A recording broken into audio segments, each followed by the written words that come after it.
할렐루야. 이 시간은 강사님을 소개하겠습니다.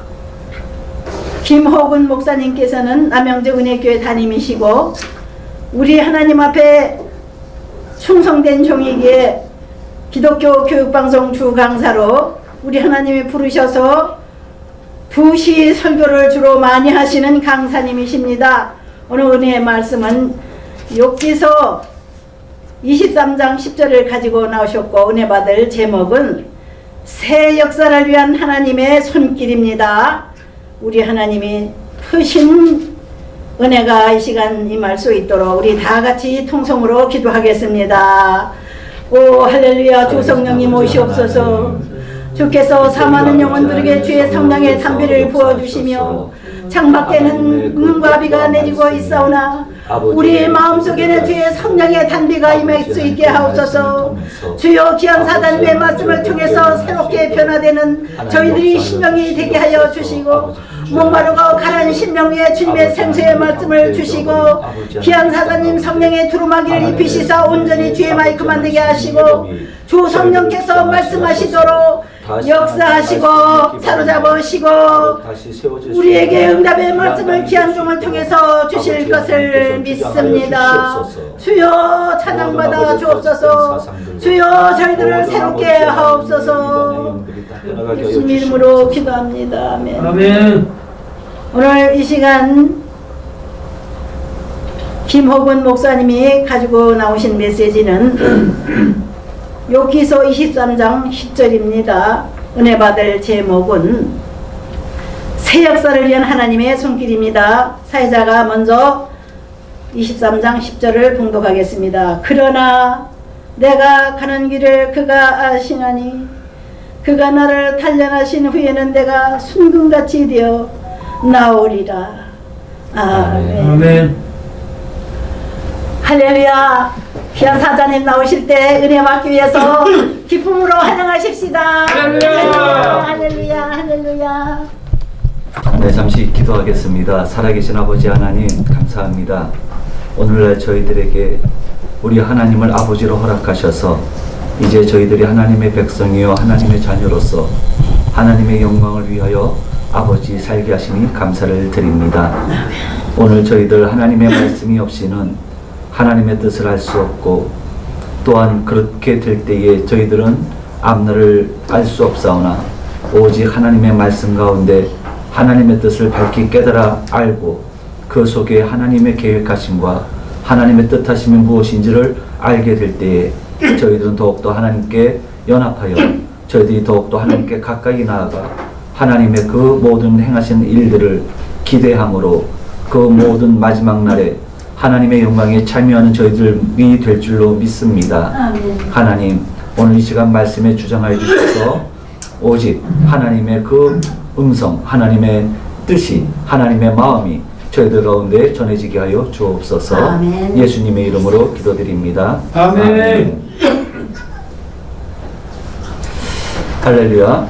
세월이 흐를수록 고백하지 않을 수 없는 것은 뭐냐면 역사의 조성자는 여호와 하나님이시라는 사실입니다. 아멘.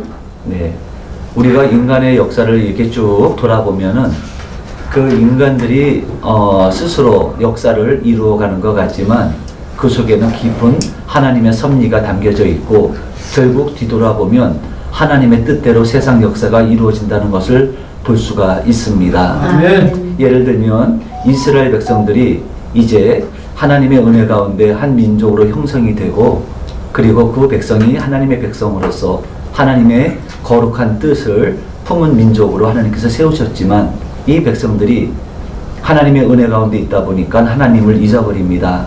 점점 인간의 탐욕으로 치닫게 되는 것을 보시면서 하나님께서는 이러한 상태로는 이 백성을 사용할 수가 없다라는 그런 생각을 하시게 됩니다. 그래서 하나님께서는 매 순간마다 이스라엘 백성들이 깨달을 수 있도록 징계하셨고 그 징계를 통해서 이스라엘 백성들은 다시 영이 깨어나는 그러한 일들을 반복했습니다. 그리고 결국은 이제 이스라엘 백성들이 끝까지 돌아오지 않자 하나님께서 한 나라를 일으키시죠. 이 바벨론이라고 하는 나라를 일으키셔서 이제 이스라엘을 징계를 하십니다. 그래서 바벨론에 의해서 남유다가 주전 586년에 결국 멸망하고 말게 되죠. 여러분들 다 이 모든 일들이 누구에 의해서 일어났습니까? 하나님에 의해서 일어났습니다. 아멘. 그런데 이 백성들이 그 상황들을 모면하려고 계속해서 아수르로 화친하자, 애국과 화친하자 하면서 국론이 갈라지고 이렇게 우왕좌왕하는 모습을 보이게 됩니다. 그런데 진정 이 백성들이 그 상황 속에서 돌아가야 될, 진짜로 붙잡아야 될 분이 누굽니까? 아수르도 아니었습니다. 애국도 아니었습니다. 하나님이었습니다. 하나님께서는 이스라엘 백성들이 하나님께로 나올 수 있도록, 그래서 그 백성들을 새롭게 하시려고 이러한 모든 징계를 허락하셨다는 사실입니다. 자, 그렇다면 이 역사를 주장하시는 분이 누구죠? 인간의 역사에는 바벨론에 의해서 유다가 멸망했던 것을 기록하고 있죠. 하지만 그것이 누구로부터 시작됐죠? 하나님에 의해서 시작이 됐습니다. 자, 그러한 사실을 돌아볼 때에 우리가 깨달아야 될 것이 있습니다. 그것이 뭐냐? 오늘 이 욥을 통해서 우리에게 그러한 사실을 정확하게 말씀을 해주고 계십니다. 하나님 앞에 쓰임받을 수 있는 사람은, 하나님 앞에 쓰임받을 수 있는 나라는, 죄를 범한 사람, 죄를 지은 나라는 하나님 앞에 쓰임받을 수가 없습니다. 하지만 그 사람, 그 백성을 하나님께서 사랑하신다면 반드시 그 사람, 그 나라를 정결케 하는 과정들이 진행이 됩니다. 아멘. 오늘 제가 원고를 가지고 나왔지만은 편하게 제 마음의 감동을 따라서 말씀을 드리도록 하겠습니다. 저는 우리나라가 굉장히 혼란 가운데 빠져들어가게 됐을 때, 이미 오래전부터 계속 이 민주주의가 우리나라가 위협을 받고 있을 때, 또 세계적인 사조가 포스트 모더니즘이라고 하는 사조가 일어날 때부터 뭔가 심상치 않은 일들이 일어날 거라는 그러한 생각을 떨쳐버릴 수가 없었습니다. 그리고 그 사조에 은밀하게 붙어서 우리를 위협했던 그러한 사상들이 뭐냐면 인본주의 사상입니다. 제가 한번 이렇게 제가 알고 있는 지식으로 쭉 돌아보니까 과거 우리 교회가 하나님 앞에 마치 영적 소경이 된 중세시대가 있습니다. 그 중세시대 때 많은 사람들이 한결같이 한 얘기가 있습니다. 교회도 하나님도 소용이 없구나, 이런 생각을 합니다. 그러면서 일어났던 것이 르네상스였죠. 르네상스, 인본주의입니다. 그리고 프랑스 혁명을 비롯해서 많은 혁명들이 일어나게 됩니다. 하지만 그것은 기존의 하나님의 나라, 즉 크리스텐덤이라고 하는 그러한 상황 속에서 잘못된 것을 돌이키고 회개하는 쪽이 아니라 하나님을 배제하자는 쪽으로 흘러갔습니다. 그렇게 프랑스 혁명이 일어났고, 그렇게 지금까지 계속 이어져 오면서 이제 칼 막스 엥겔스에 의해서 이제 공산주의 사상이 확립되게 됩니다. 그리고 그러한 아주 치밀하게 오래전부터 인본주의와 공산주의 사상이 이제 온 세상을 조금씩 이제 잠식하기 시작을 합니다. 오늘날 여러분들, 우리 교회 안에서도 역시 마찬가지로 이러한 인본주의적 사상이 너무 만연해 있습니다. 예를 들면 자유주의 신학이라고 하는 이러한 신학은 민중신학을 비롯해서 수많은 인본주의적 신학을 만들어냈습니다. 그것이 곧 무엇을 의미하죠? 하나님의 이름을 부르지만 하나님께서 하신 말씀을 인본주의적으로 인간의 입장에서 재해석하고 있다는 사실입니다. 여러분, 우리가 대화할 때 어디서 오해가 일어나죠? 상대방이 하는 말을 내 식대로 해석해서 받아들였을 때 오해가 일어나는 것 아니겠습니까? 그래서 거기서부터 커다란 갈등이 시작이 되는 것이고 갭이 생기게 되는 것입니다. 마찬가지입니다. 하나님께서 말씀하실 때는 분명히 하나님께서 왜 이 말씀을 하셨는지 하나님의 입장에서 성경을 이해를 해야 되는데 오늘날 들어보면은 철저하게 사람의 입장에서 성경 말씀을 이해하고 있다는 사실입니다. 아멘. 너무나도 위기인 거죠. 그것이 너무나도 만연해 있다 보니까 우리는 그것이 잘못된 줄 모르고 그것이 멋있다고 생각들을 합니다. 여러분 한번 생각해 보십시오. 이것이 깨어지지 않는 한 다시 하나님께로 돌아간다는 것이 무엇입니까? 그것은 종교 개혁자들이 절세하게 깨달았던 것이 바로 그겁니다. 하나님의 말씀으로 돌아가자는 이야기였습니다. 하나님의 말씀을 하나님의 말씀대로 받아들이자는 이야기였습니다. 그래서 솔라 스크립추라가 왜 나왔습니까? 즉 오직 성경으로입니다. 오직 말씀이에요.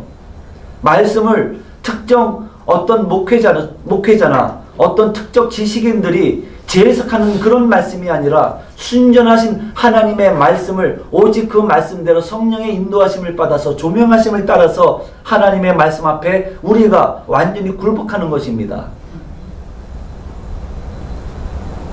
그런데 오늘날 우리들의 모습들은 그렇지가 않다는 거지요. 그러하다 보니까 제가 어떤 생각을 하게 되냐면 아까 초두에도 말씀을 드렸지만 바로 이러한 모습들입니다. 우리나라가 점점 교회가 하나님의 말씀을 바라보면서 그 말씀대로 살고자 하는데 서서히 공격을 받기 시작을 합니다.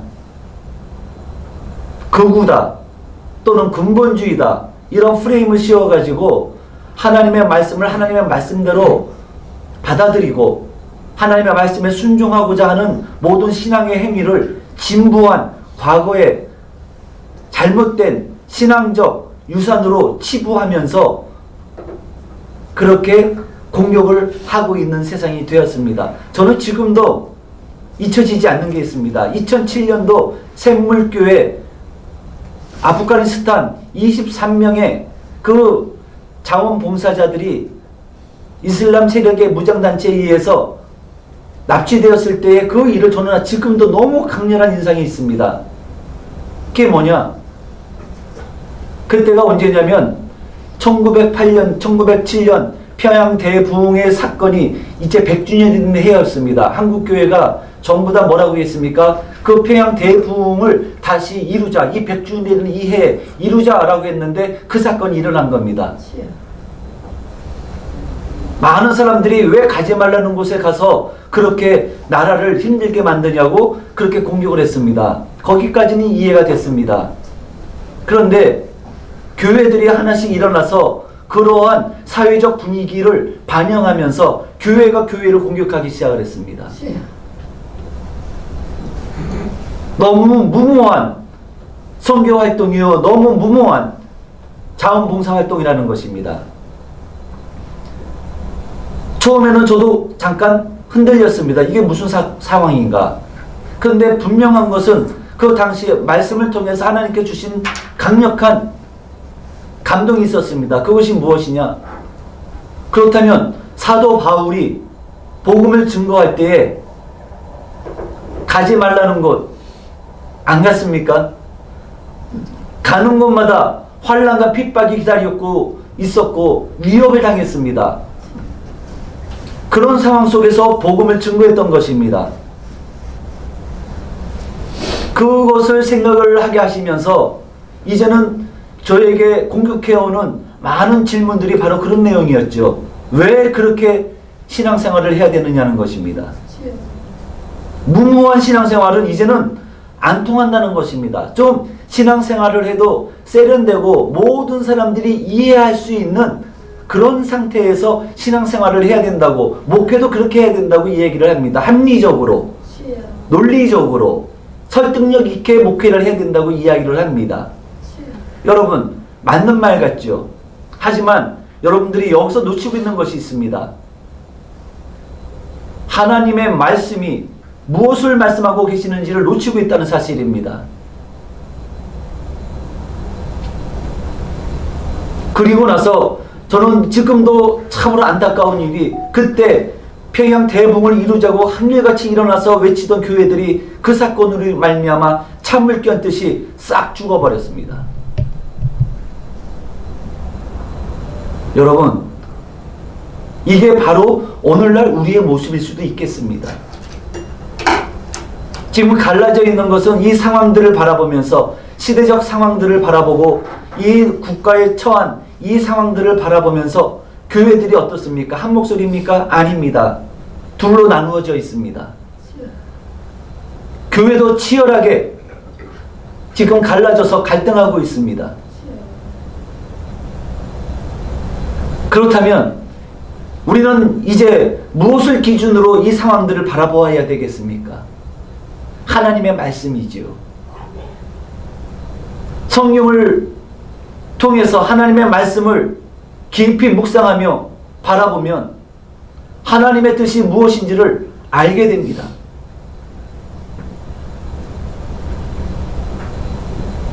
그런 일들이 또 다시 2020년도에 다시 한번 일어나게 됩니다.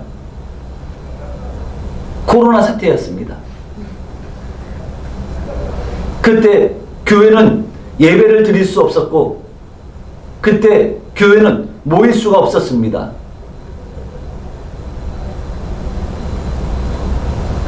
우리나라의 국가 지도자였던 한 분이 이런 얘기를 합니다. 왜 그때 교회들이 잠잠히 있었는지 너무 안타까웠다고 그렇게 얘기를 합니다. 헌법적으로도 아무리 시행령이 발효가 됐을지라도 그 시행령이 헌법에 위배가 되는 상황인데, 왜 그 종교의 본질, 종교 자유의 그 본질적인 헌법적 가치를 왜 스스로 포기했는지 너무 안타까웠다고 이야기를 합니다. 그런 얘기 들었습니다. 그런데 그날 그 당시에 어땠습니까? 예배를 드리는 교회는 무식한 교회요, 예배를 드리는 교회, 모이는 교회는 잘못된 것임을 이야기합니다. 중세시대에 흑사병이 있을 때 그리스도인들이 어떻게 행동했습니까? 흑사병을 두려워해서 뿔뿔이 흩어졌습니까? 국가적으로 어려움이 있을 때 그리스도인들이 어떻게 했습니까? 상황을 눈치 보면서 그렇게 나갔습니까? 아닙니다. 모든 위기 때마다 그리스도인들은 함께 모여서 함께 기도하고 하나님께 예배하며 하나님의 도우심을 구했던 것이었습니다. 그렇게 그 어둠과 환난을 그렇게 이기면서, 하나님의 은혜 가운데 이기면서 나왔던 것입니다. 그런데 한국교회는 이러한 반복적으로 이와 같이 하나님 앞에 실족하는 모습을 보였던 것입니다. 여러분, 이제 우리는 이러한 귀한 역사적 교훈을 통해서 저희들이 깨달아야 할 게 무엇입니까? 여러분, 역사는 하나님의 손에 의해서 결정됩니다. 그것을 믿는다면 우리 그리스도인들은 하나님의 말씀으로 일어나야 될 줄로 믿습니다. 아멘. 오늘 여기서 보시면, 내가 가는 길을 그가 아시나니 그가 나를 단련하신 후에는 내가 승군같이 되어 나오리라. 이 말씀과 더불어서 예레미야서에 보시면 이런 말씀이 있습니다. 예레미야서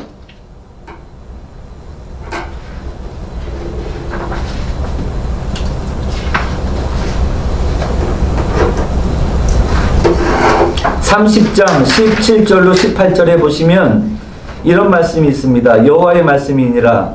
그들이 쫓겨난 자에 시온을 찾는 자가 없은즉 내가 너의 상처로부터 새 살이 돋아나게 하여 너를 고쳐주리라. 이스라엘 백성들이 죄로 말미암아 심각하게 상처를 얻어서 복이 흉측하게 되었습니다. 마치 욥이 욕창을 얻어서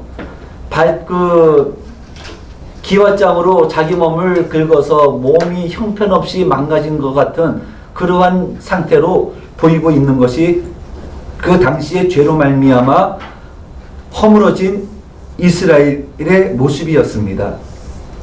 그런데 하나님께서 하시는 말씀이 새 살이 돋아나게 하리라, 이 말씀을 주셨어요. 뿐만 아니라 하나님께서 이 절망했던 예레미야에게 하신 말씀이 뭡니까? 이를 행하시는 여호와, 33장 1절로 3절의 말씀이죠.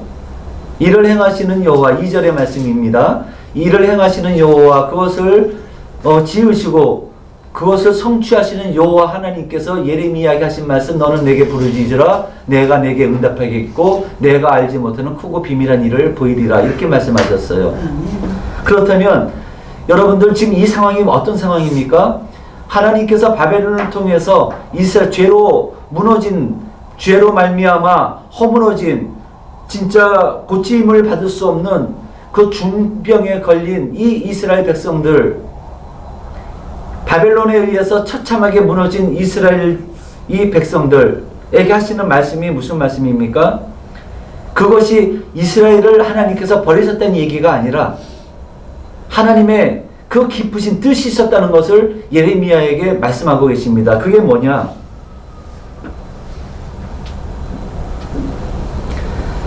내가 이 성읍을 치료하며 고쳐 낫게 하고 평안과 진실이 풍성함을 그들에게 나타낼 것이며 내가 유다의 포로와 이스라엘의 포로를 돌아오게 하여 그들을 처음과 같이 세울 것이며 내가 그들을 내게 범한 그 모든 죄악에서 정하게 하며 그들이 내게 범하며 행한 모든 죄악을 사할 것이라. 이 성읍이 세계 열방 앞에서 나의 기쁜 이름이 될 것이며 찬송과 영광이 될 것이요. 여러분들 여기서 잘 보십시오.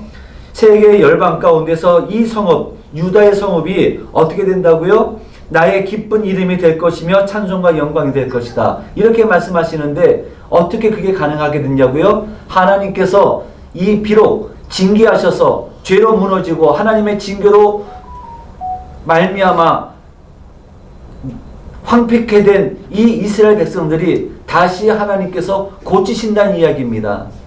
그 얘기는 뭐죠? 아까 30절의 말씀처럼 새 살이 돋아나겠다고 하시는 그 메시지인 것입니다.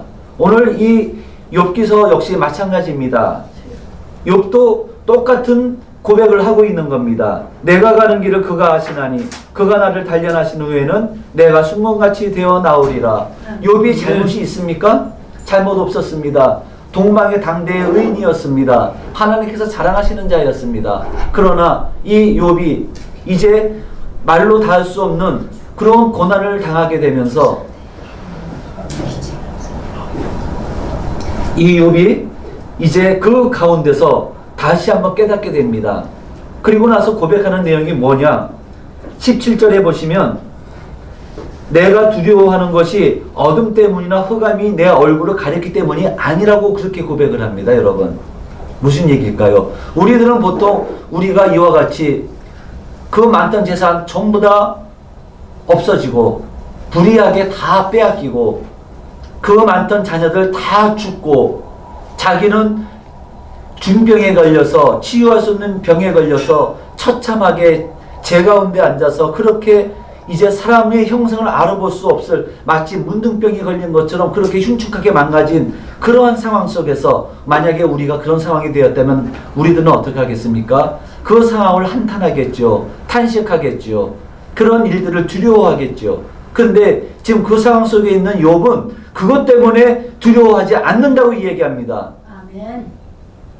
그러면 무엇을 두려워하느냐? 아까 말씀드렸잖아요. 나를 단련하신 하나님이 두려우신 거예요. 하박국 선지자가 얘기합니다. 불의한 일들을 행하는 이 사람들을 왜 가만히 지켜보고 계십니까? 죄도 없이 고통을 당하는 하나님의 백성들을 왜 돌아보지 아니하십니까? 라고 하나님 앞에 원망하며 따져 묻습니다. 그리고 나서 이제 이렇게 얘기합니다. 내가 성내에 올라가서 하나님께서 이 상황을 어떻게 말씀하시는지 한번 내가 들을 때까지 내가 이 자리를 떠나지 않겠다. 작정하고 성내에 올라가서 주저앉습니다. 그럴 때 하나님께서 뭐라고 말씀하십니까? 그 모든 일에 되어지는 일들을 말씀하신 후에 하나님께서 마침내 새롭게 하실 거라고 하는 그 말씀을 하박국 선지자에게 주고 계십니다. 그때에 비로소 하박국 선지자가 뭐라고 고백하죠? 지금은 이런 것이 중요한 게 아니다. 수년 내에 하나님 부흥을 허락하여 주옵소서. 다시 말씀드리면 하나님께서 하신 일들을 행하시옵소서, 그 얘기입니다. 아니겠습니까? 그러면서 이 하박국 선지자가 하는 얘기가 뭡니까? 바벨론에 의해 바벨론 군대가 쳐들어오는 그 소식을 들으면서 두렵고 떨리지만, 그래서 모든 것이 지금 아무것도 없지만 그럼에도 불구하고 내가 하나님을, 나의 구원의 하나님을 찬송하겠다고 얘기합니다. 여러분, 그렇다면 결론적으로 우리가 봐야 될 것이 무엇입니까? 우리는 지금 상황을 보면 안 되는 것입니다. 이 상황 속에서 말씀하시는 하나님의 음성을 들어야 될 줄로 믿습니다. 아멘. 그건 뭡니까? 새해 역사를 이루기를 원하신다면, 이 나라가, 우리의 삶이 새로워지기를 원하신다면, 그렇다면 이 상황 속에서 이 새 역사를 위한 하나님의 손길을 우리는 볼 수 있어야 되는 것입니다. 많은 사람들이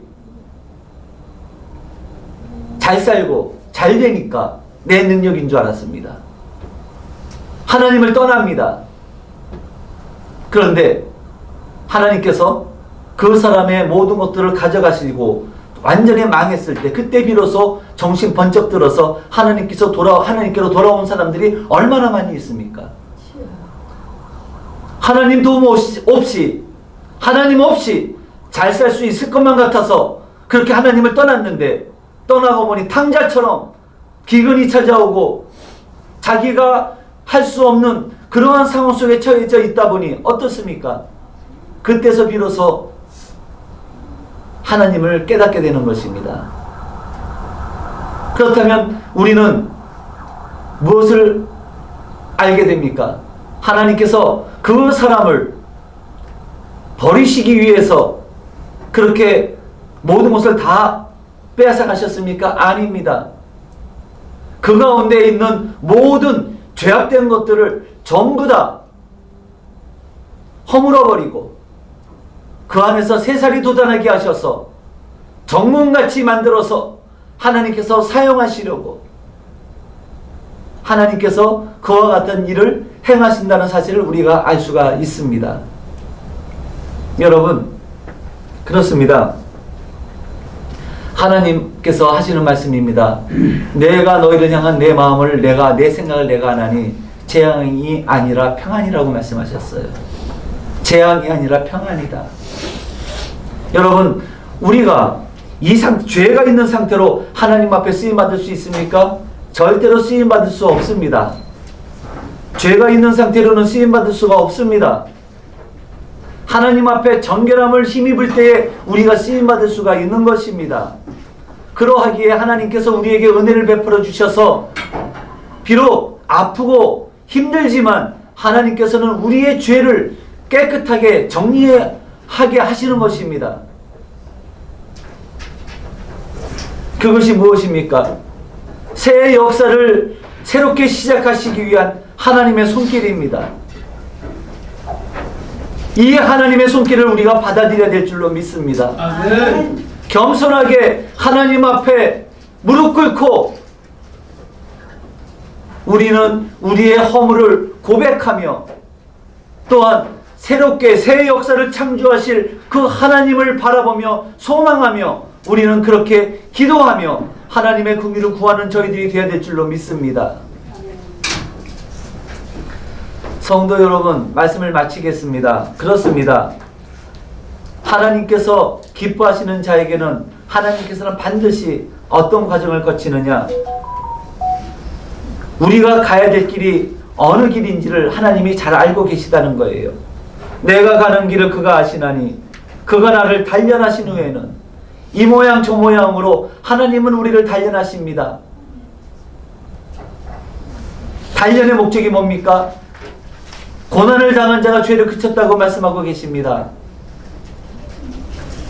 여러분, 그렇습니다.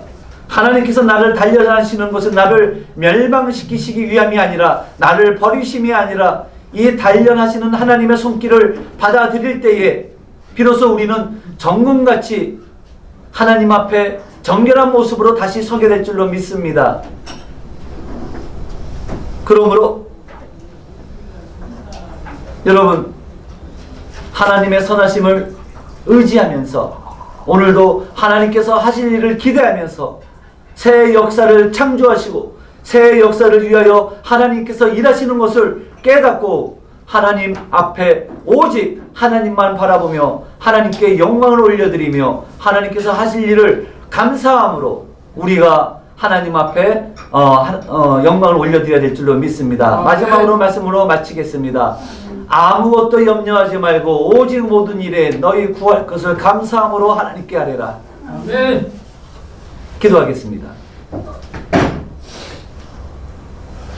살아계신 아버지 하나님, 오늘 이 욥기의 말씀을 통해서 다시 한번 우리가 서 있는 위치가 어디에 있으며 하나님께서 우리를 향하신 하나님의 마음이 어떠하며 또한 하나님의 손길이 임하고 난 이후에 우리의 모습과 또 장차 하나님의 영광의 나라를 하나님께서 세워나가시는 일에 또한 저희와 또 이 나라를 존귀하게 쓰시기 위하여 오늘 이와 같은 큰 어려움이 있는 줄로 믿습니다.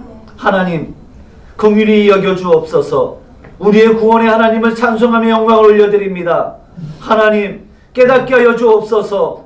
다시 하나님의 말씀을 붙잡고 다시 일어나게 하여 주옵소서.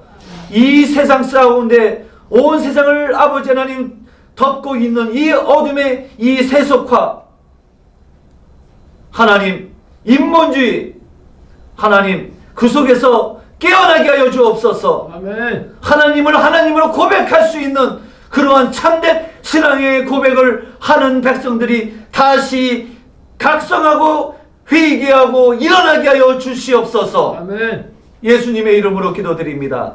아멘.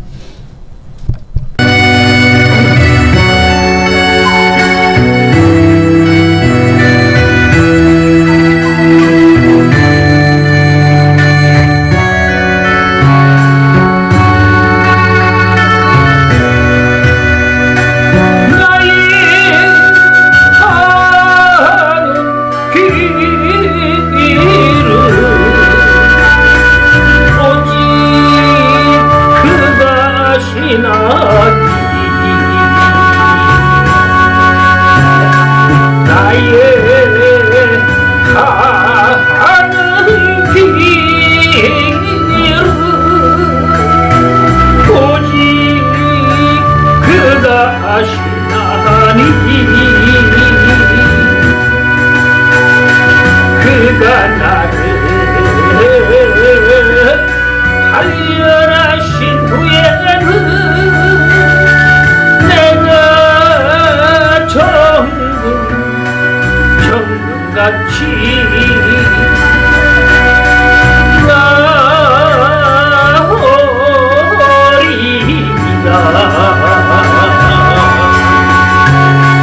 그가 나를 단련하신 후에는 내가 정금같이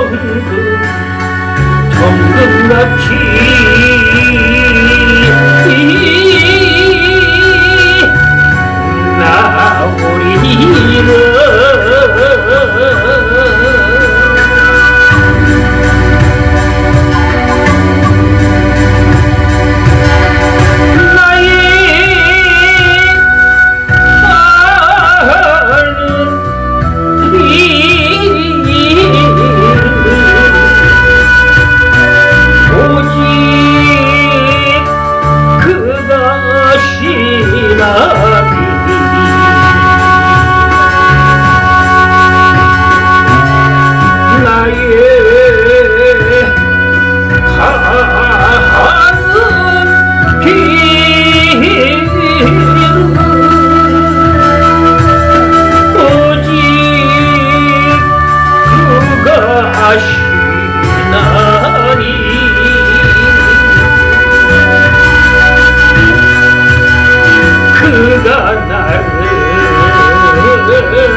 정금같이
단련하신 후에는 내가 정금같이 나오리라. 그가 나를 단련하신 후에는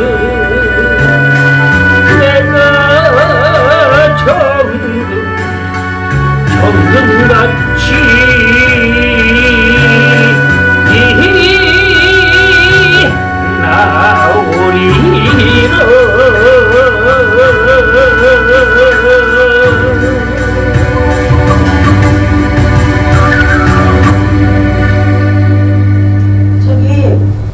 지금은 우리 스스로는 어찌할 수 없는 이 죄의 그 흉악의 결박들을 우리 주 예수 그리스도께서 대신 짊어지시고 이제 우리를 사랑하사 십자가에서 우리의 모든 죄를 소멸하신 그 고난을 마다하지 아니하시고 그 고난의 길을 걸어가신 우리 주 예수 그리스도의 크신 은혜와 하나님 아버지께서 우리를 버리지 아니하시고 끝까지 사랑하시는 그 말로 표현할 수 없는 그 귀한 사랑과 보혜사 성령님의 내주 교통 역사하심이 우리를 향하신 하나님의 손길이 새해 역사를 창조하시는 하나님의 손길임을 다시 한번 말씀을 통해서 깨닫고 겸손히 하나님을 경외하는 마음으로 하나님께로 돌아가기를 원하는 우리 모두에게, 그리고 한국 세계 기독교 교육방송과 한국 교회와 이 나라 이 민족과 하나님을 경외하는 모든 주의 백성들과 한국 교회 위에 지금으로부터 영원토록 함께 하실지어다. 아멘. 아멘.